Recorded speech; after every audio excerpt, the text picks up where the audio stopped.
নমস্কার বন্ধুরা, আজ আমি বানাবো খাজা। খাজা রেসিপি আমি আগেও অনেকবার দিয়েছি, তো প্রায় আমি খাজা বানাতে থাকি। আমাদের বাচ্চাদের, আমারও ভীষণ পছন্দ। তো চলুন শুরু করা যাক। প্রথমে আমি ময়দা দিয়ে নিয়েছি। আপনারা আটা ময়দা মিশিয়েও খাজাটা বানাতে পারেন, কিন্তু আমি যতবারই বানাই আটা দিয়েই, এই ময়দা দিয়েই বানাই। আর খাজার স্বাদ অসাধারণ লাগে। আচ্ছা, এর মধ্যে আমি ঘি দেব।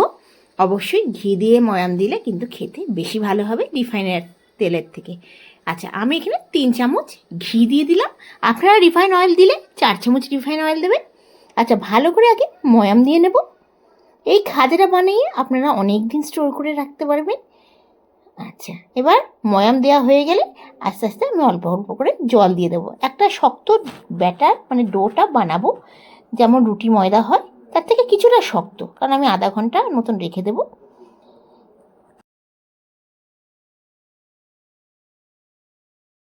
দেখুন ময়দাটা মাখা হয়ে গেছে। এবার আমি এটা আধা ঘন্টার জন্য রেখে দেবো। আপনাদের কাছে সময় না থাকলে আপনার 10 মিনিটের জন্য রাখতে পারেন। আচ্ছা, আধা ঘন্টা হয়ে গেছে। এবার আমি ঢাকাটা তুলে নিয়ে একটুখানি আমি মেখে নেব। মাখাটা আগে যেরকম শক্ত মেখেছিলাম তার থেকে কিছুটা নরম হয়ে গেছে। আচ্ছা, আমি যেমন রুটি হয় ততকে সেরকমই আমি ডো নিয়ে নেব। আপনারা চাইলে ছোট ছোট বানাতে পারেন, আমি একটুখানি রুটি সাইজে বানাবো। মোটামুটি আমার 10খানা হলো।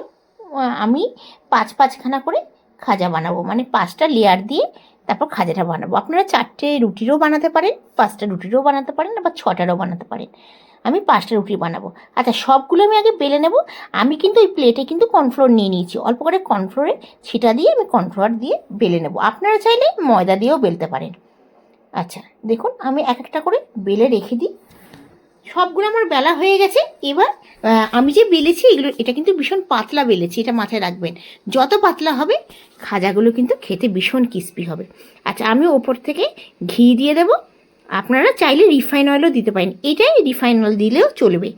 আমি ঘি দিয়ে দিলাম। ঘি দিয়ে ভালো করে রুটির চারিদিকে লাগিয়ে দেবো। তারপরেও সাইডে মানে ওপর থেকে আমি ময়দা মানে কর্নফ্লোরের ছিটাটা দেবো। আপনারা চাইলে রিফাইন অয়েল দিতে পারেন আর ময়দার ছিটাও দিতে পারেন, কিন্তু এটা মাথায় রাখবেন কর্নফ্লোরে দিলে কিন্তু বেশি ক্রিস্পি হয়, মানে মুচমুচে ভাবটা দারুণ হয় কর্নফ্লোরে। আর আপনারা যদি ভাবেন না ময়দা দেবো কর্নফ্লোর দেবো না, তাহলে দিতে পারেন, কিন্তু মুচমুচে ওইটা একটু কম হবে। এটাই পার্থক্য। তা আমি কর্নফ্লাওয়ার ছিটা দিয়ে দিয়েছি পুরো ঘি। আপনারা চামচ দিয়েও করতে পারেন, হাত দিয়ে আমি করছি কারণ হাত দিয়ে করলে একটু ভালো করে করা যায়। চারিদিকে একদম হাত দিয়ে ছড়িয়ে দিলাম ঘিটা। তারপরে ওপর থেকে একটু একটু করে কর্নফ্লাওয়ার নিয়ে ছিটাটা দিয়ে দেবো। এটা মাথায় রাখবেন যে এই যে ঘিটা আমি দিচ্ছি এটা কিন্তু পুরো রুটিতে ভালো করে চারিদিকে দিতে হবে, কোনো জায়গায় যেন বাদ না পড়ে। তাহলে কিন্তু কী হবে, ওই ময়দাটা তাহলে জমবে না। আপনি যখন ওপর থেকে কর্নফ্লাওয়ারটা দেবেন তাহলে সেটা আটকে পারেন, তাহলে অসুবিধা হয়ে যাবে, অনেক সময় খুলেও যেতে পারে। ওই জন্য ভালো করে ঘিটা দিয়ে আর কর্নফ্লোর ছিটাটা পুরো উপরে দিয়ে দেবেন। এইটা একটু করতে টাইম লাগে, কিন্তু খেতে তো দারুণ লাগে। আচ্ছা, দেখুন আমি 5টা রুটি বানিয়ে নিয়েছি। এবার আস্তে করে পাতলা রোল একটা বানিয়ে নেব। আমরা পুরীতে যখনই যাই এই খাজা এত ভাল লাগে, আমরা খাজা কিনে নিয়ে আসি। অসাধারণ পুরীর এই প্রসাদ লাগে। আচ্ছা, আমরা ঘরে খুব সহজেই এটা বানিয়ে ফেলতে পারি। যখনই মিষ্টি খেতে মন চাইবে কিংবা আত্মীয় স্বজন এলে আপনার ঝট করে বানিয়ে দিতে পারেন। দেখুন আমি ছুরি দিয়ে একটু কেটে নিলাম, একটু বড় বড় সাইজেরই আমি কাটলাম। আপনারা চাইলে একটু আমি মোটা মোটা বানিয়েছি, আপনারা চাইলে একটু করে পাতলা বানাতে পারেন। আচ্ছা, মুখ যদি খুলে যায় আপনারা একটুখানি ঘি লাগিয়ে দেবেন। কিছু না, একটু আঙুল দিয়ে প্রেস করে বেলনি দিয়ে বেলে দিতে হবে, ভীষণ ইজি। আমি সবগুলো বেলে নেব। দেখুন হাত দিয়ে আগে প্রেস করে তারপর বেলনি দিয়ে আমরা বেলে নেব। এই আঙুল দিয়ে প্রেস করে দিলাম, তারপর বেলনি দিয়ে আমরা বেলে নেব। ভীষণ ইজি। দেখুন কি দারুণ লেয়ারগুলো হয়েছে। যখন এখন বুঝতে পারবেন না, যখন ভাজবো তখন আপনারা বুঝতে পারবেন।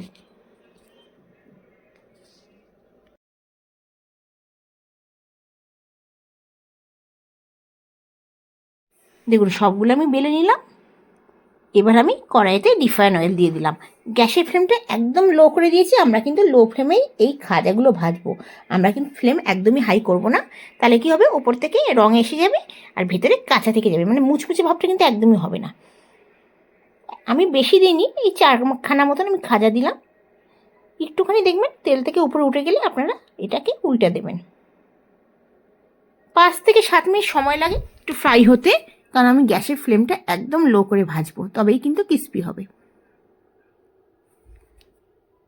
আমি একটু লাল করে ভাজবো, একটু লাল করলে দেখতে ভালো লাগে আর মুচমুচে ভাবটাও ভালো হয়।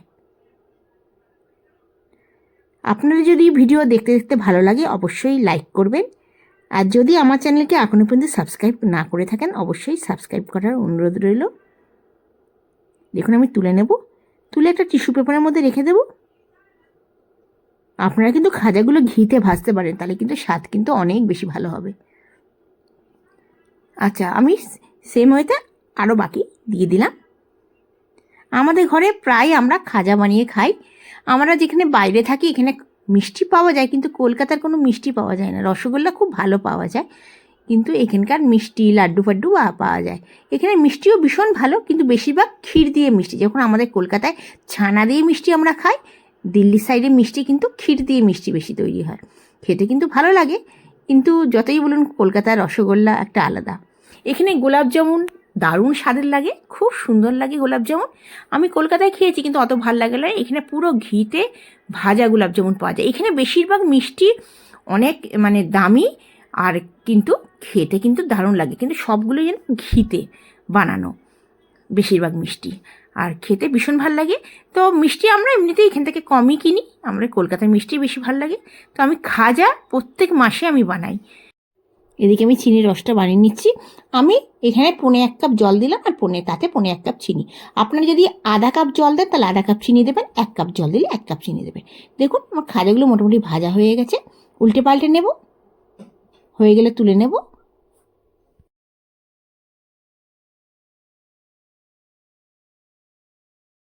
আচ্ছা, এটা মাথায় রাখবেন, চিনির রসটা যখন গরম থাকবে সেই গরম অবস্থায় কিন্তু আমরা খাজাগুলো দিয়ে দেবো।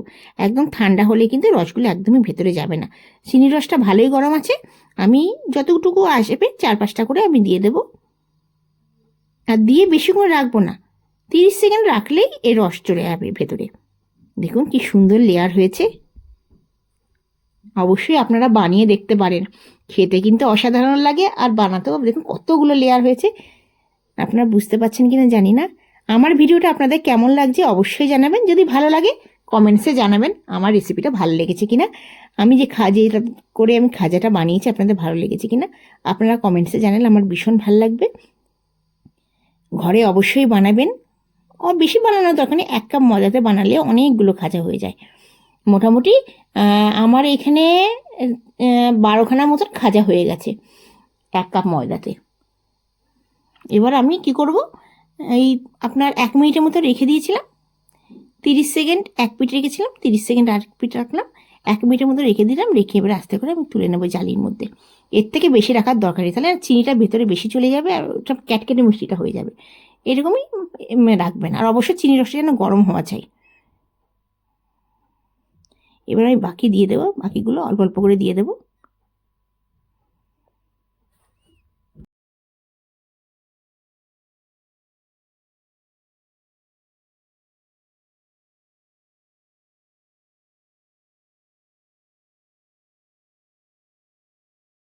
আপনারা ভালো থাকবেন, সুস্থ থাকবেন, এই নিয়ে আজকের ভিডিওটা শেষ করছি।